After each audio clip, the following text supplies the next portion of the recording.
విశాఖపట్నంలోని భోగాపురం అంతర్జాతీయ విమానాశ్రయంలో తొలి విమానం ల్యాండింగ్ అవడంపై వైసీపీ అధినేత జగన్ స్పందించారు. ఇది ఆంధ్రప్రదేశ్ అభివృద్ధి స్థానంలో ఒక మైలురాయి అని, విజన్ వైజాగ్ లక్ష్య సాధన దిశగా పడిన కీలక అడుగు అని ఆయన అభివర్ణించారు.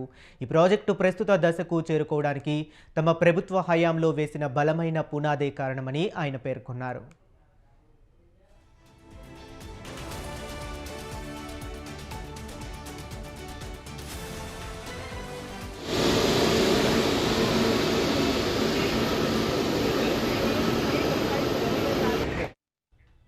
తమ పాలనా కాలంలో ప్రాజెక్టుకు వేగవంతమైన అనుమతులు సాధించామని జగన్ తెలిపారు. భూసేకరణ, నిర్వాసితుల పునరావాసం కోసం దాదాపు 960 కోట్లు ఖర్చు చేయటం ద్వారా ప్రాజెక్టుకు పటిష్టమైన పునాది వేశామని గుర్తు చేశారు.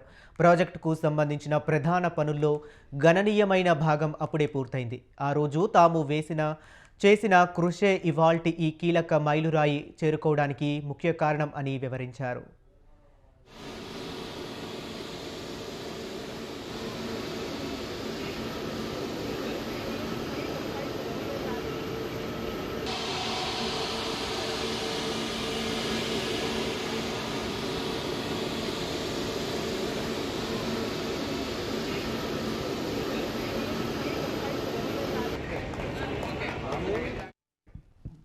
ఎయిర్పోర్టు నిర్మాణంలో అసాధారణ కృషి చేసిన జిఎంఆర్ గ్రూప్కు జగన్ హృదయపూర్వక అభినందనలు తెలిపారు. అదేవిధంగా విశాఖపట్నం పోర్టును భోగాపురం విమానాశ్రయంతో అనుసంధానించే బైపాస్ జాతీయ రహదారి ప్రాజెక్టుకు 2023 మార్చిలో ఆమోదం తెలిపిన కేంద్ర మంత్రి నితిన్ గడ్కరీకి ఆయన ప్రత్యేకంగా కృతజ్ఞతలు తెలియజేశారు.